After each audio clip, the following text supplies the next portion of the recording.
This is Pamela Kuhn, and the curtain is up on Center Stage, the show about the arts and the artists behind their work. January 27th is Wolfgang Amadeus Mozart's birthday. Born in 1756, his short life of 35 years realized the prolific composing power of more than 600 pieces. The list of composers who have been influenced by the boy wonder's genius is long, and one of those who wrote in the shadow of Mozart was Beethoven. So on the eve of Mozart's birthday, it is perfect that I have as my guest author Howard J. Smith, who has written on both of these composers. I celebrated his book, Beethoven in Love, Opus 139, several years ago on Center Stage, and Howard has not been idle since. His most recently published book, Meeting Mozart, a novel drawn from the secret diaries of Lorenzo da Ponte, is the work that we celebrate today. How fitting that our author introduces us to an interesting perspective, which is the profound importance of Mozart's most noted librettist, Lorenzo da Ponte, who collaborated with the composer for Le Nozze di Figaro, Così fan tutte, and Don Giovanni. In Meeting Mozart, we are drawn into a flight of fancy and fact as Howard J. Smith winds his way through historical fiction. Journalist and author Patricia Morris Rowe has described Meeting Mozart as the musical equivalent of the Da Vinci Code. And I would agree. The book combines a treasure hunt of facts played out with beguiling characters.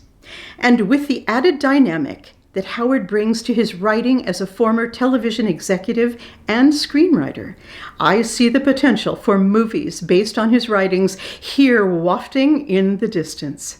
And now, Center Stage with Howard J. Smith. I won't waste any more time in introducing Howard J. Smith to Center Stage. Good morning, Howard. It is great to have you again. Well, thank you, Pamela. It's wonderful to be back here. We had a lot of fun a few years back on the last interview. Yeah. Looking forward to doing that again today. Oh my gosh, yes. And here you are out in sunny California while we labor back here in the, I would call it the gray and the brown of the East Coast. I grew up in the gray and the brown, so I know it well. And even today, it's actually a slightly overcast day here. And we're expecting rain tomorrow for the first time in months. So we're kind of glad about that. But you get those beach walks that I don't, Howard, so I'm very envious. Well, I'm fortunate. We live about 5 minutes from the, what I call the rugged north coast of Santa Barbara County, where we'll definitely walk on the beaches. But what's unique about them is that at high tide, they're gone. So you're walking in a place where every day it's a brand new discovery. It's never the same 2 days in a row if you get out there. And you have to time your walks, otherwise you're trapped at high tide. So we're very careful about that, actually. But it is that takes me back to a potential scenario from, you remember the old TV series Sea Hunt, where there was always someone getting caught in the rocks and the tides, you know? Oh, absolutely. Absolutely. I grew up on Sea Hunt, yeah. I love it. And you beat Lloyd Bridges once when I worked in Hollywood, so that was a lot of fun. A fabulous guy. So I understand that your beginnings are really tightly wound in writing. Can you trace your steps backwards a little bit? I mean, how did you come to writing in the beginning? I've been a writer my whole life, basically. I was writing stories in elementary school, through high school, through college. And I had an opportunity as a young man to go to the Bread Loaf Writers Conference. I was both awarded fellowships and scholarships there, 3 out of the 4 years. And then during that time, I got to work with some very wonderful and famous writers, Toni Morrison, John Irving, the novelist Tim O'Brien, and my mentor, John Gardner. So over those 4 or 5 years, I got a really wonderful grounding in writing fiction. And after that, I came out, after publishing about a half dozen short stories. Someone came to one of my workshops in DC, where I was participating in another fellowship class at GW, the Jenny McKee and Moore Fellowship Program. And they said, you know, if you work in Hollywood, Instead of writing a novel, 2, 3, 400 pages, you write 26 pages with a lot of white space for a sitcom, and you earn a lot of money, and you get residuals. Um, and ironically, to this day, I still get residuals from some of the sitcom pieces that I've written 25, 30 years ago, although the checks may be 5 figures, but 2 of them are on the right side of the decimal point. And after taxes, it's usually down to 1 figure on the left side, $8, $9, $7. It's kind of comical. But yeah, you can earn money. So I moved out to Hollywood, was a screenwriting fellow at the American Film Institute, left there, worked at ABC TV for a couple of years, Embassy Television, which was Norman Lear's old company. Norman had just left himself, but I worked with all of Norman's people, worked on a lot of TV movie projects, dramas, documentaries, sitcoms, TV series over those years. You name it, I did it. And then I was able to segue back to writing. One of the things most people are not aware of is that when you work in Hollywood as a screenwriter, you can build an entire career and get paid, and none of your stuff ever makes it to the air. You know, out of the typical, for every movie you see or every TV series you see, there's probably 20 to 30 to 40 that the same studio or production company had paid for, developed, worked with for production, and it didn't get the final green light. So after years of doing that, I segued back into doing some business writing, finance and so forth, did that until finally, 5 years ago, I published the first edition of the Beethoven novel, and continued working. And now the Mozart just came out this month, so I'm actually thrilled to be back writing fiction full time again. That's very exciting indeed. Can I ask, does coming out of a life as a screenwriter, how does that affect your approach to a novel? Well, it actually is very significant. I didn't realize how much it was until I went back and started working on the Mozart. One of the things about writing a screenplay is what you're doing is you're creating a document that's usually about 110, 120 pages with a lot of white space in between. And you're asking somebody, a production company, a producer, to invest $50 to $100 million in those pages. And you don't really want to put anything in those pages that's going to cost extra money, although that's not your prime consideration when you're writing. But you're very brief and very to the point, very succinct, and you don't spend a lot of time doing the ornamentation that a lot of writers and novelists often get distracted by. Going back and writing fiction again, what you learn in screenwriting is it's all muscle and bone. You don't have a lot of excess fat. And for example, if I describe a meal that someone's eating in the novel, it's because what they're eating is actually relevant to the story. In one case, there's a rabbi who one of our characters meets who's eating pork routinely. It's not kosher. Why is he doing that? Because he's just finished surviving World War II in poverty. And if he hadn't eaten that pork, he would have starved to death. Right. So all of those little tiny things, even though they may be minor seeming at the moment, all have a certain reverberation somewhere down the line. Nothing is there that's wasted. Nothing is there just once. It always comes back.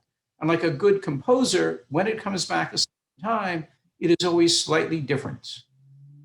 From a different angle, a different point of view, or a different character talking about it in a slightly different way. So you always get something that's fresh. You're never repeating information in a fashion that's remotely boring or inconsistent with the story. This is really interesting. You actually highlight music and its form in this way. But I understand that you are not actually a musician yourself. No, I have a slight touch of dyslexia, and the worst place it affects me is in music, in actually processing. Like I described, my brain works really well, except if you want to imagine what dyslexia is like, it's like a slight earthquake fault line. And so you can't access things that you know are in your brain, you can't access them efficiently. And for me, music, the composing or playing of music would be one of those areas. I simply cannot do it. I'm at a first grader's level. I will never progress past that. Interesting. And even though dyslexia literally means a problem with reading, That was not my disability growing up as a child. And this is, again, long before they knew what dyslexia was. It's just simply a collection of learning deficits and processing deficits that make certain things harder. But if you don't know you have it, you work harder to compensate for those things. And you find workarounds, essentially, that are lifelong workarounds. Interesting, but yet you still speak about the structure of music, which you have learned to appreciate so much, and you akin that to your writing. I've actually, I can imagine there's a huge arc that you're looking for, and the exposition, the development, the recapitulation, in like in sonata form or in concerto form. well, one of the things I taught at UCLA for 5 years in the writers program, one of the things I learned from speaking to musicians and composers is that the structure of a musical composition and the structure of a story or a novel are essentially the same. You're telling a story and you're trying to communicate thoughts, feelings, emotions, ideas, whatever they are, to your audience, whether it's a reader or a listener. And you need to have the same basic fundamental principles of construction. You're taking someone in, you're taking them on a journey, you're experiencing a certain degree of conflict and a certain degree of resolution, and then you finally bring them to an end, to a conclusion that is satisfactory for the composer or the writer's purpose. You take them where you want them to go. Very well said. And that emotional experience, they're in. After you left Hollywood, and I'm just kind of guessing that perhaps maybe you burned out in Hollywood. Maybe you had you had your years in Hollywood and then that was enough. You wanted to get back to your solid writing. Am I on the right track here? Well, working in Hollywood is extraordinarily difficult. I actually did a book called Opening the Doors to Hollywood, which is a bit of a textbook. And it's also based on a class I did teach at UCLA about how you break into Hollywood as a writer, how you try to attempt to market your books, your novels, and so forth. But it remains an extraordinarily difficult career. It is a career for young people. The executives at most studios and networks are young because they're willing to work 80-hour weeks and do all the networking necessary to stay busy and to know people and to know what's going on. And you tend to age out. You get into your 40s, you don't work. I've had very many close friends from the industry who, as they got into their later 40s, suddenly, after being extraordinarily successful, suddenly find themselves unable to get work. Mm-hmm. And sometimes they're financially fine by that point in their lives. They've made enough money, but creatively and life-wise, they're completely dissatisfied and unhappy because they can't work. They can't do that which they love. And so the numbers game is constantly at play there. It's extraordinarily difficult. And the challenges are also difficult when you're actually writing. Unlike a novel where you have total control over what you're putting on paper, creating a world. When you're doing a screenplay, it's a collaborative between you, the person who might have created the story and you're given the assignment, the producer who you're working with has their vision, the network or the studio has their vision. And when it gets made, the director, yes, or she has an absolute other different vision. So you're just submitting your work and lots of other people work on it.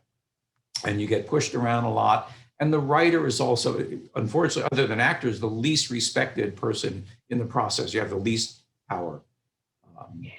I find that unbelievable. I mean, when you look back at the great writers involved in the history of Hollywood, but yet they are overlooked. And just watching Mr. Fincher's new film, Mank, right, about Mankiewicz and the writing of Citizen Kane. I mean, this is a really good example where he was anonymous in the background, but yet didn't want to be at that point.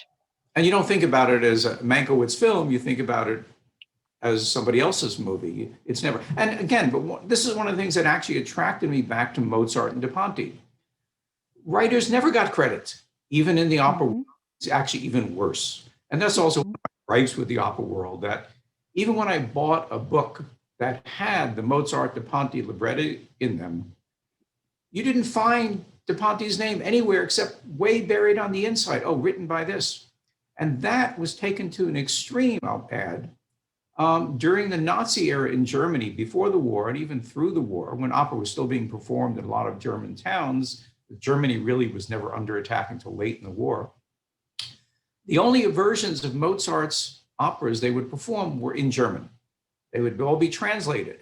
And because De Ponte, even though he became a Catholic priest, was born a Jew, that was anathema to the Nazis. So they basically deleted De Ponte's name from all the libretti he had actually wrote, and they substituted the name of the translator who took it from Italian into German. Mm-hmm. So De Ponte was made invisible. And that related to the novel as well, where my characters who begin post-World War II, it is an Italian-American GI who we start with, who is a descendant, though he doesn't know exactly how, of De Ponte. He returns to the village in northern Italy outside the Veneto, where his family, his parents had come from at the beginning of the 20th century. He is a Conliano, and De Ponte's actual birth name was Emanuele Conliano. He is Italian from that town, and he is given what had been passed down from several generations, what we call the secret diaries of Lorenzo de Ponte. And it is diaries, which are complete fabrication, but inspired by actual true events. It is a description of de Ponte's life, working first in Venice, then Vienna and Prague, and back and ultimately in America, where he describes his life as a crypto Jew, as a converso, and all the issues he has to deal with. And we parallel that with the story of his descendants in the 20th century, we're also dealing with those very same issues. And the ultimate bottom line for the theme of the novel is, how does a Jew survive in an essentially hostile world? And that was Ponte's experience trying to accomplish what he wanted to do, which was to be a poet, a writer, a librettist, through his life and all the struggles he had during that time. You know, it's extraordinary that even many professional musicians, Howard, do not know the extent of the rather scurrilous life that Lorenzo de Ponte actually lived. And many of us don't understand about the 9 lives, or maybe more, that de Ponte lived. I mean, you know, starting out in Italy and then going into the Germanic countries, ending up in America running a deli. Right. Now, this is something that not all of us are aware of. Can you kind of walk us through getting to know de Ponte? Let me start with New York first and then go backwards. Ponte came to New York when he was 55 years old. He lived in New York City for another 33 years. He lived to be 89 years old. He, in New York, was friends with William Jennings Bryan, James Fenimore Cooper, Joseph Bonaparte, who was living in New York in exile, Clement Moore, who wrote The Night Before Christmas. Most importantly, though, Clement Moore's father was the Episcopal Bishop of New York, who also ran Columbia College, what is now Columbia University. De Ponte eventually became the first professor of Italian at Columbia, first priest to teach there, which I'll talk about in a moment, and the first Jew to teach there. He also, more importantly, though, was the first one to bring an opera theater and create an opera theater in New York. He did it twice, in the 1820s and again in the 1830s. And of course, his first production was Don Giovanni. In his box, all of those famous luminaries I just mentioned, they also were contributors to starting these operas companies. And these 2 companies basically paved the way ultimately for the Met to exist. Without de Ponte, there may never have been a Metropolitan Opera. But let me go back to his childhood a little bit. De Ponte was born 1749, almost exactly 200 years before I was. He was born a Jew. Now, if you reverse the order of the 3 operas he did with Mozart, that is essentially de Ponte's life. He was embellishing all of these libretti with his own knowledge of his own life. So if you reverse the order, così fan tutte, basically girlfriend swapping, wife swapping, having affairs, then you segue into a Don Giovanni kind of life. And then ultimately Figaro, that is Giovanni. I mean, that is de Ponte. He was a Casanova as a young man, even though he was a priest. He was a Don Giovanni character. He had a wild life. When he was a priest, he was assigned to a church in Venice as a very young man, and he may have coincidentally crossed paths with Mozart in 1771. Mozart would have been a very worldly 15 at that point in time, and Da Ponte was a very naive 22-year-old newly ordained priest.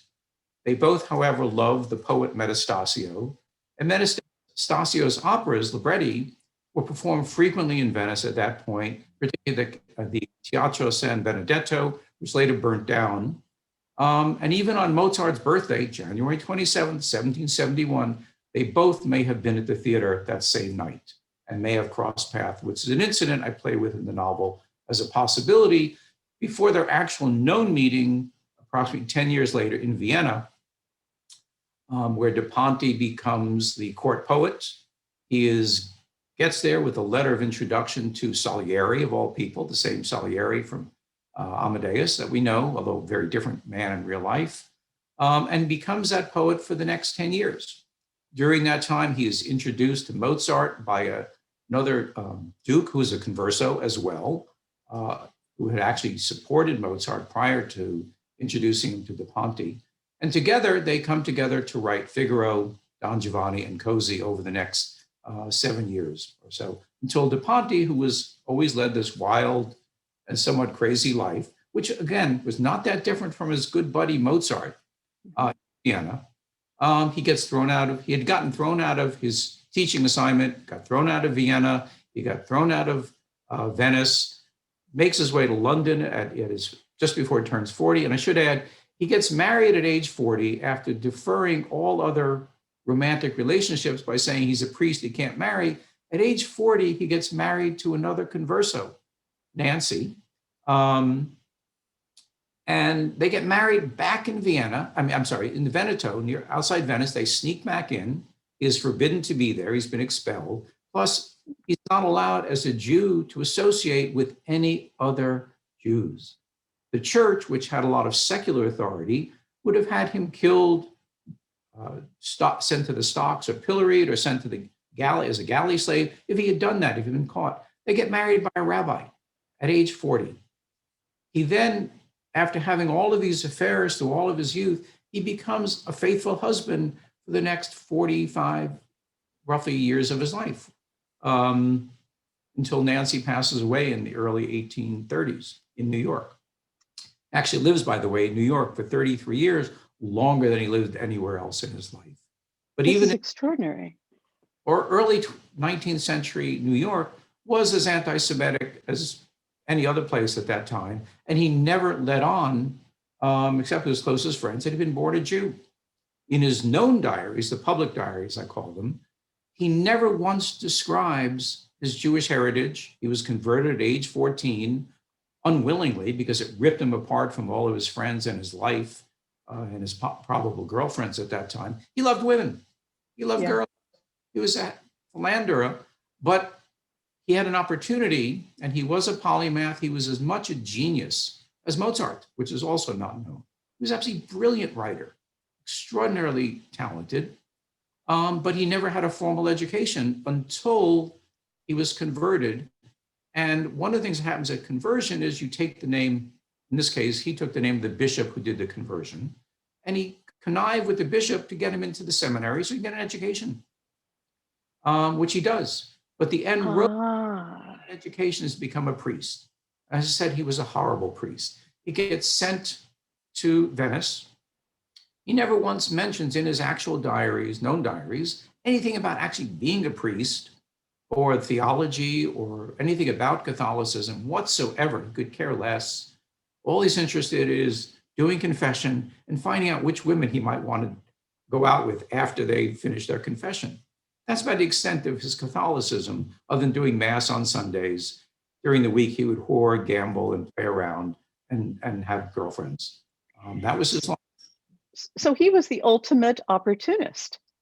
I don't know if he was an opportunist, but he was a survivor. He struggled his whole life to find a way to make a living and do what he wanted as a writer, which most writers in modern times still have to keep doing to accomplish that goal. And he found a way to work through while still trying to stay somewhat true to his own nature, his own reality, and deal with the other issues that came at him, particularly the anti-Semitism he always felt, it was always around, because even in Vienna, though he wouldn't tell no one of his origin, people knew. You didn't escape your history that easily. He was known as the Jewish priest, Mozart's Jewish priest. The Jewish priest. And conversion was mighty popular in those days.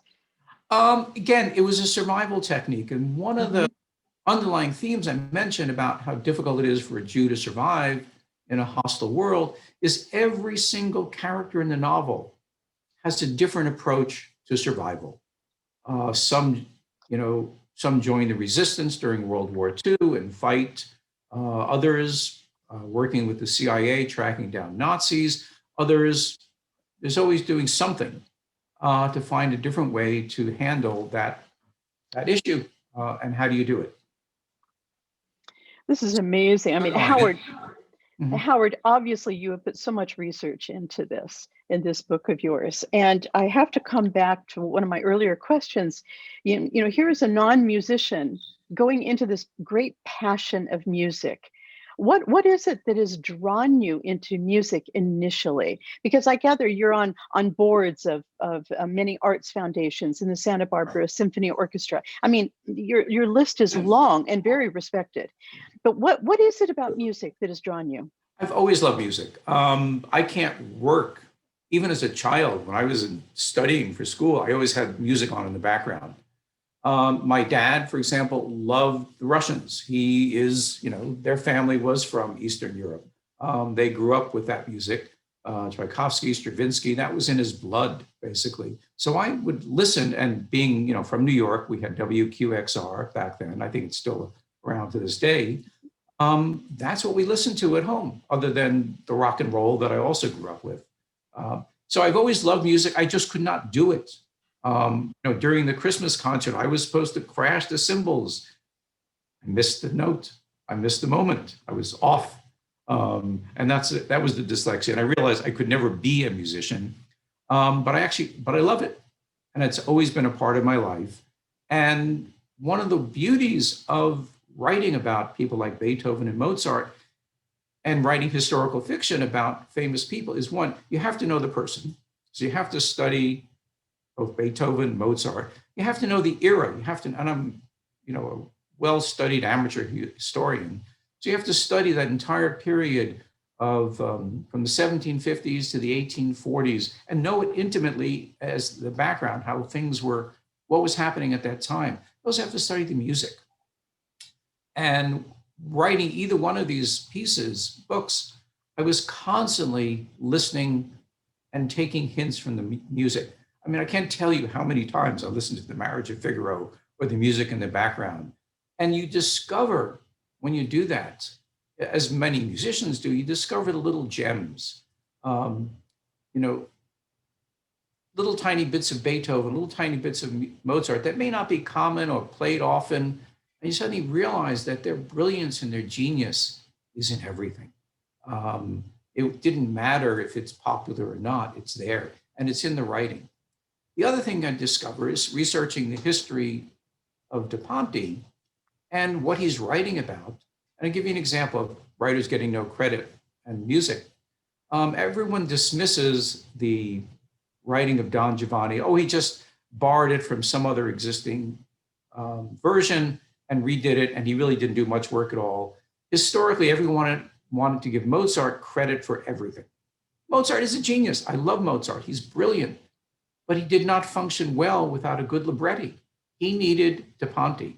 When Da Ponte went back and researched Tirso de Molina's original play called Don Juan and the Stone Guest, it's nothing like the opera at all. It takes an extraordinary amount of skill to take what is a play and transfer it into a libretti for an opera that actually works. And reminder that Figaro and Don Giovanni are two of the oldest continuously performed operas in the world. They've always been performed. When I was in film school many, many years ago, the producer, director, Robert Wise, was one of my teachers. And he did The Sound of Music, West Side Story. He understood music. He understood storytelling with music. And he said very simply this: when you're writing a play, it is about what people say to each other. When you're writing a novel, it is about what people think inside their head and what they reflect upon. When you're filming a movie, it is about what people see and experience through their eyes. To which I would add, when you're writing an opera, it is about what people feel expressed through emotions in those songs. It is about the emotion. Still, however, to get to those emotional moments in writing an opera, you need to have a story that willingly takes your reader to that point. To which I'll add another wonderful line by my other mentor, John Gardner, as a novelist. John had this vision of writing, which was called the vivid and continuous dream. It was such a great concept. I actually named my class at UCLA, the vivid and continuous dream. And what John said is, when you're creating a story, what you're doing is creating a vivid and continuous dream in the reader's mind that's so all-encompassing and so all-powerful that the next thing they know, someone's taking them to dinner or calling them to dinner. Anything you write that breaks that dream, this is the important corollary, anything that breaks that dream is no good, throw it out, no matter how brilliant or wonderful you think it is. So what you end up with is kind of a seamless, well-edited writing that is that screenplay muscle and bone. And then the final corollary of that is whatever you put on the last page is also an expression of what you believe as a writer, whether you're aware of it or not. So the ending is something you know in the beginning. When I wrote the Beethoven novel, I knew that I was going to begin and end with the moment of his death, when he is shaking his fist at the heavens and then collapses back dead on his bed. And I knew with De Ponte, I knew that the very end, which I'm not going to tell you because that's a spoiler alert, I knew that before I started writing. I knew that everything that was in that story had to take the reader there in a way that was seamless and held their interest and got there. And I think when I had Patricia Morrisseau get back to me and say, Howard, you did it. Or Russell Martin, who'd written Beethoven's Hair, say the same thing about the Beethoven novel. You're there, you got it, you did it, you pulled it off.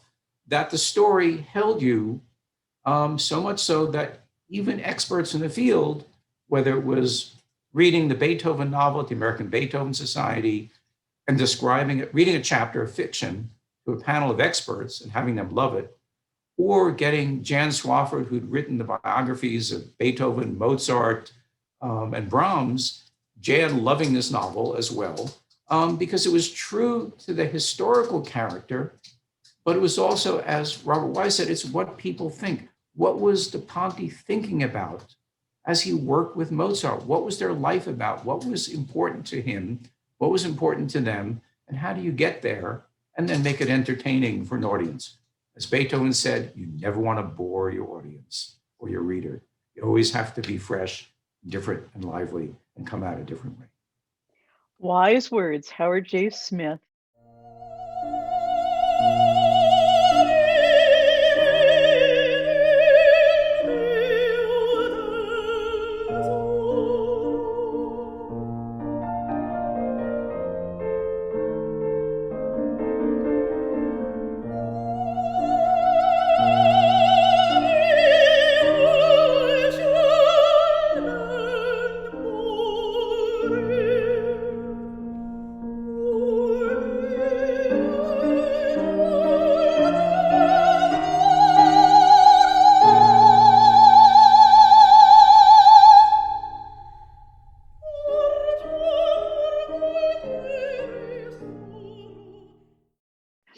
Ladies and gentlemen, this is Pamela Kuhn on Center Stage with Pamela Kuhn at WGCH Radio, and I'm having the delight of speaking with Howard J. Smith, who has just issued his new novel, Meeting Mozart.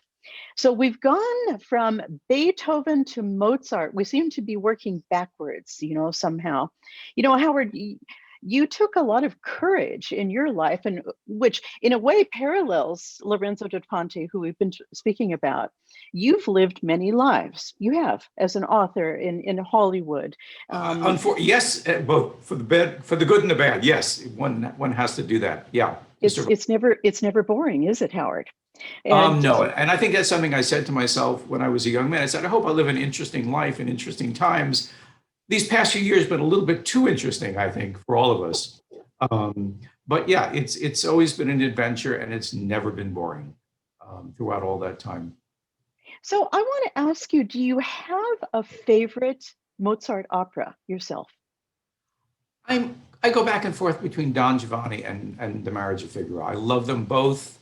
I think the power of the music is both is stunning.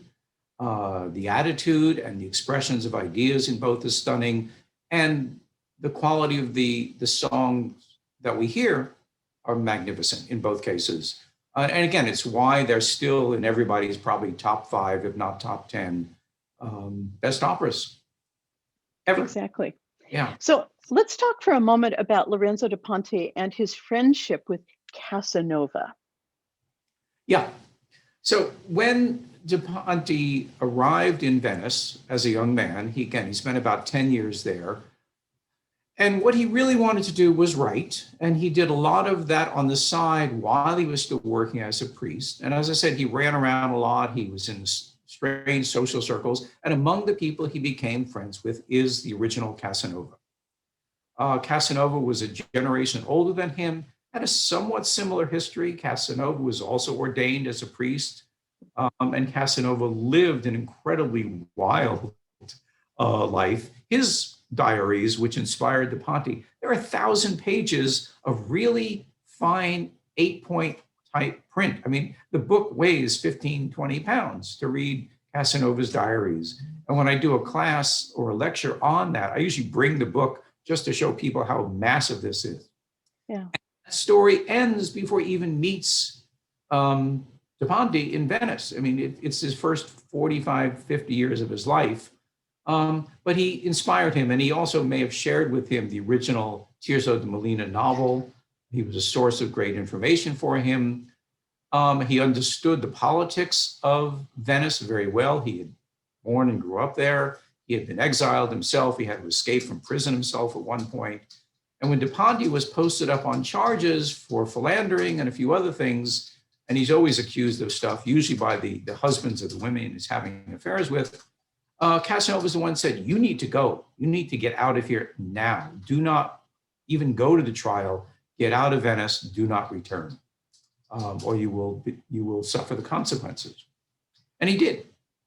And they stayed friends. They communicated until the end of Casanova's life, late, was it 1790s, I think, 1800, early then, by which point De Ponte had already long left Europe and was back in America when Casanova, but they were good friends. And he took a lot of that inspiration of what he knew about Casanova and what he also knew about Mozart and his affairs in Vienna.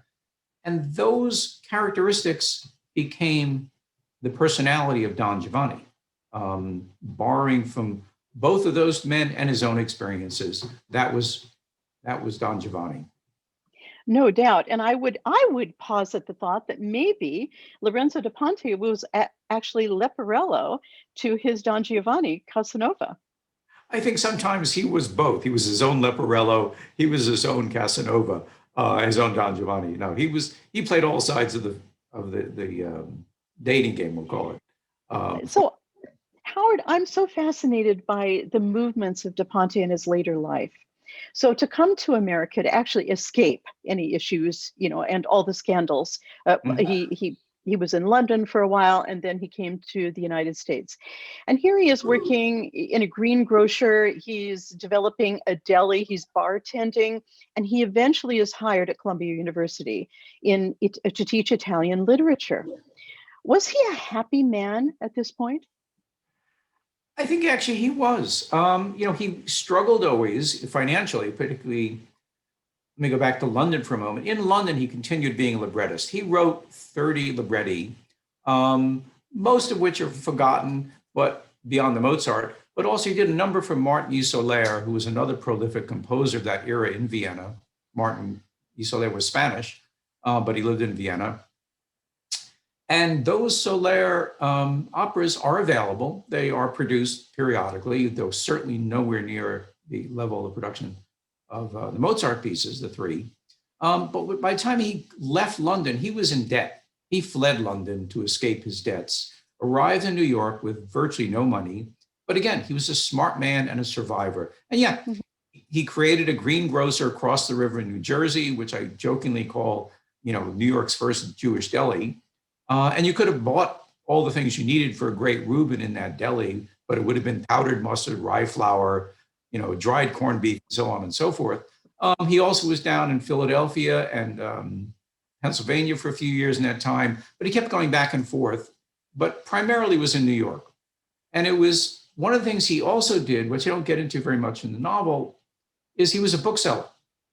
That was his side thing. He collected books. He loved Italian literature. He trained himself because, again, he had no formal education until he went into the seminary. He trained himself. He loved the Italian authors and the Latin authors and brought them wherever he was. He would sell books and buy books and so forth.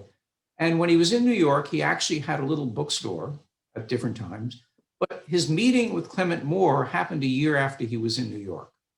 And they were in a bookstore and he's talking to them. And this young man asked him, "Well, do you know about these things?" He said, "Know about them.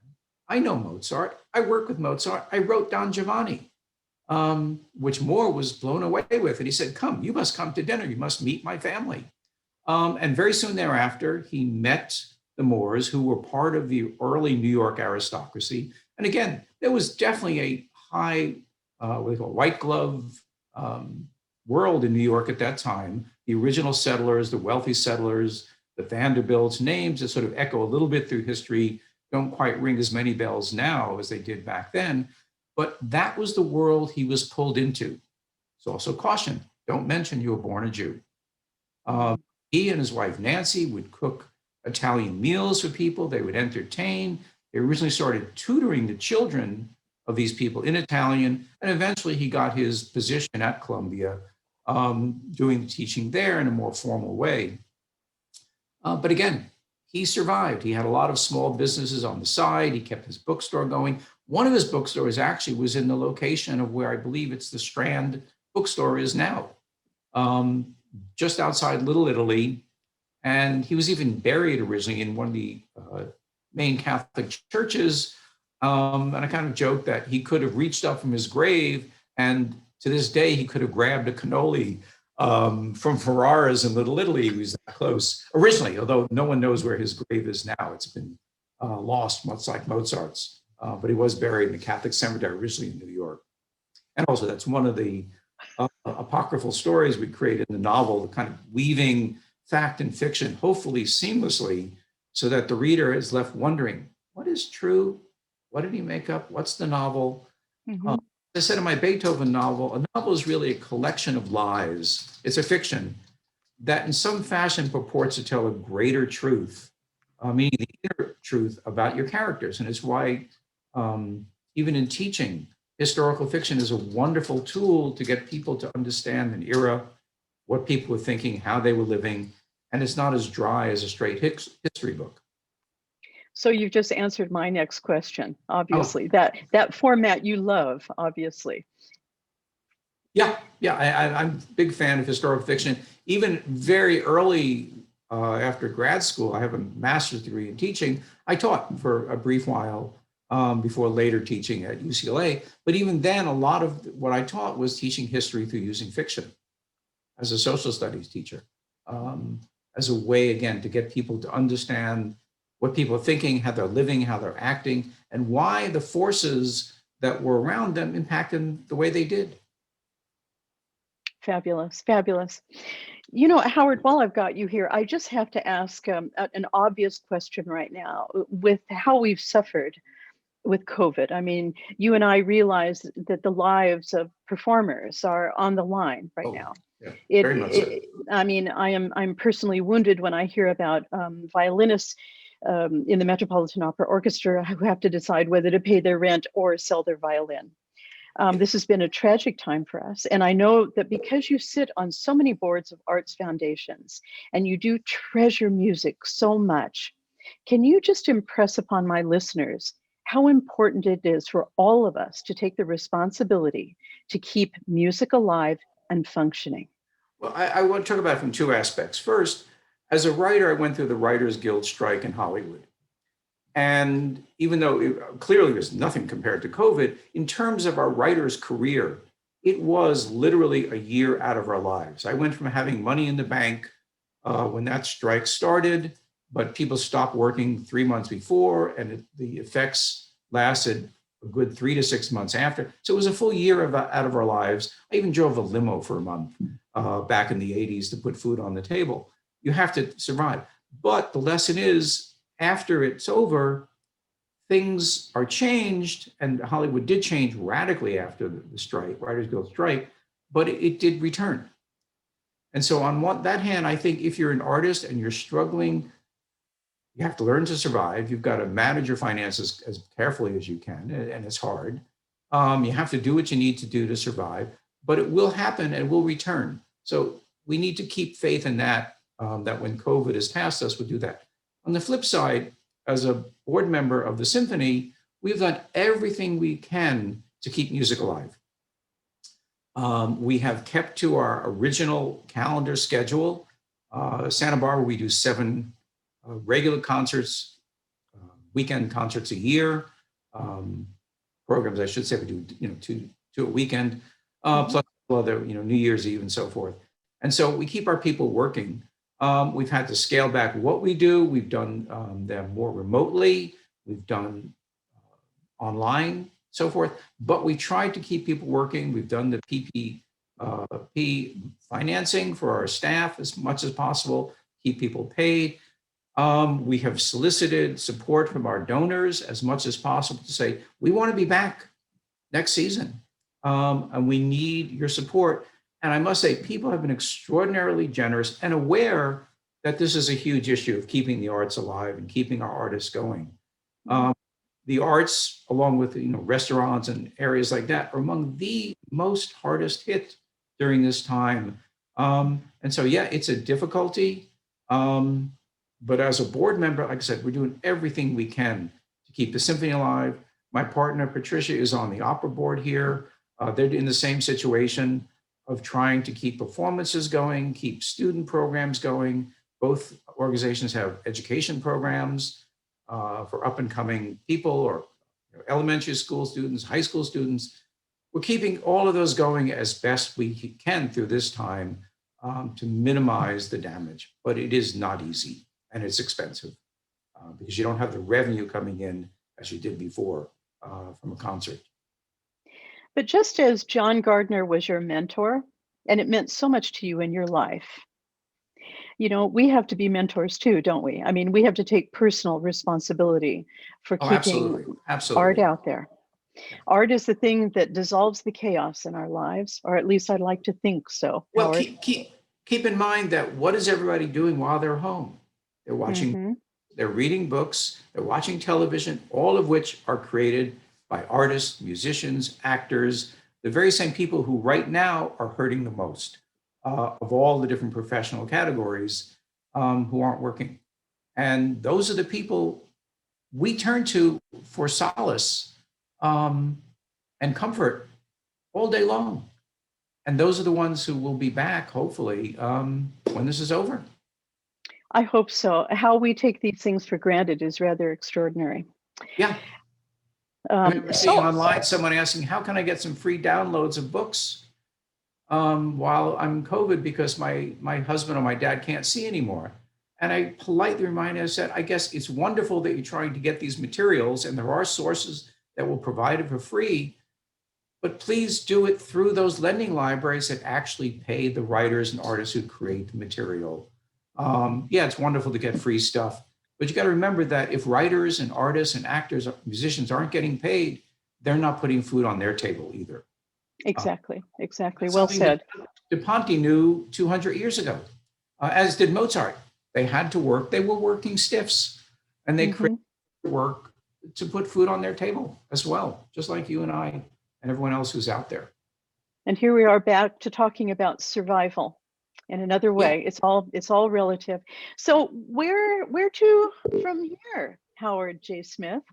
Well, who's the next composer going to be? Actually, I'm doing the beginning of a deep dive into Verdi. After Mozart, I would say he's probably my next favorite opera composer because of the depth and range of what he did.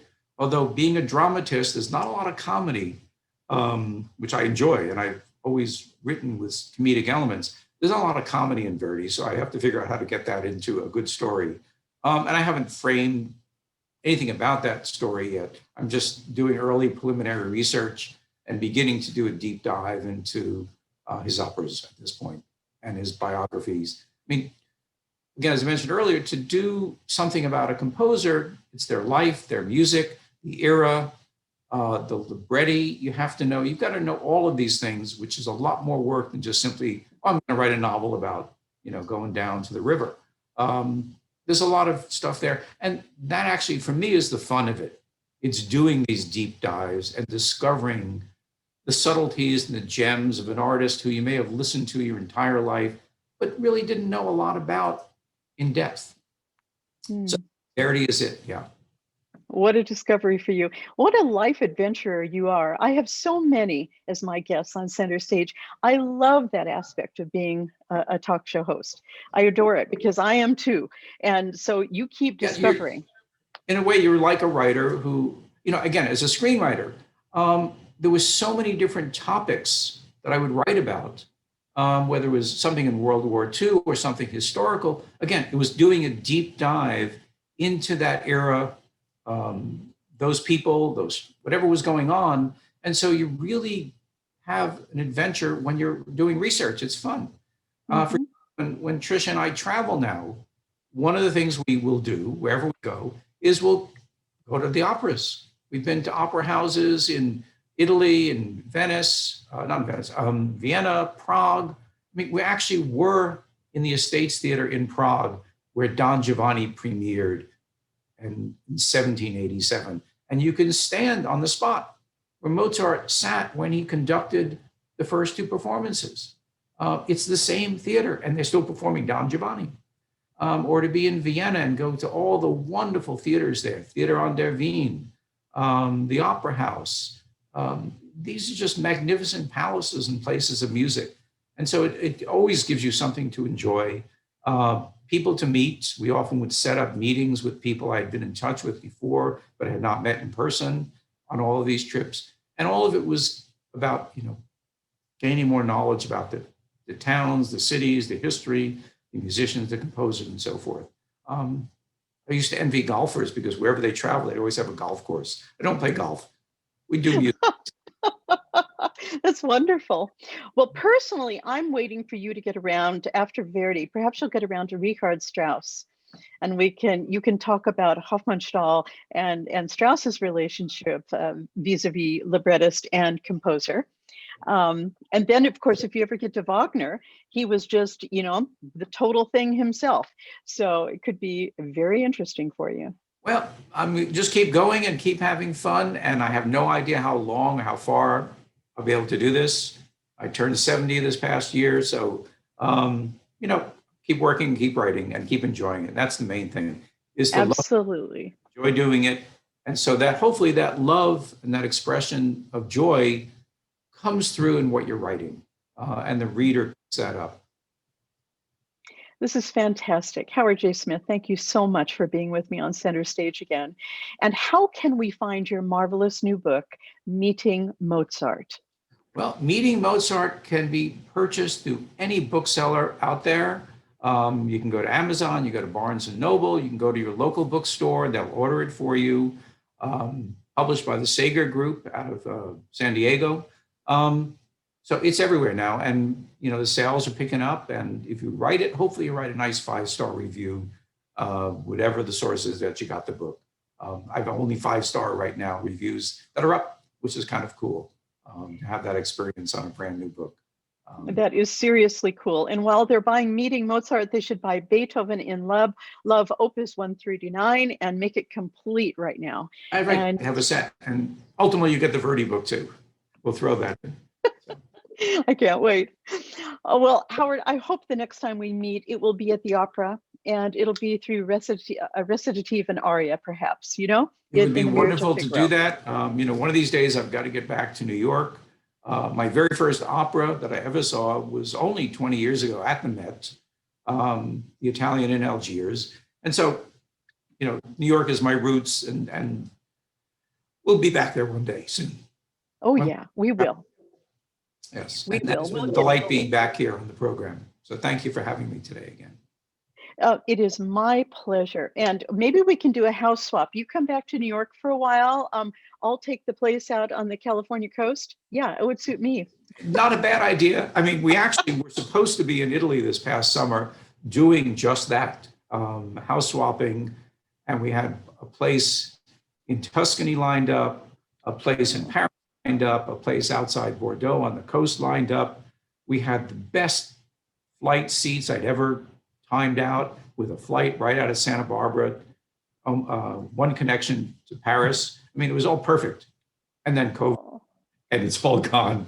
And so hopefully when this is all passed and done and we get through this, we'll be able to redo those trips in some fashion. And that'd be lovely to do that. And New York Absolutely. is one of the places we need to get back to. So we will be like Lorenzo da Ponte and be survivors ourselves through all of this. Absolutely. Absolutely. And well, until then, I wish you all the best, and may your book sell millions of copies and make everyone's lives and make those trips easier to go on. And thank you. It's been a pleasure. Love the show, and let's keep all working and keep. We will do that, I promise. And thank you for your generosity, Howard J. Smith. This is Pamela Kuhn, and the curtain is now down on Center Stage. Madamina, il catalogo è questo, delle belle che amo il padron mio, un catalogo quelli è che ho fatto io. Osservate, leggete con me, osservate, leggete con me. In Italia 640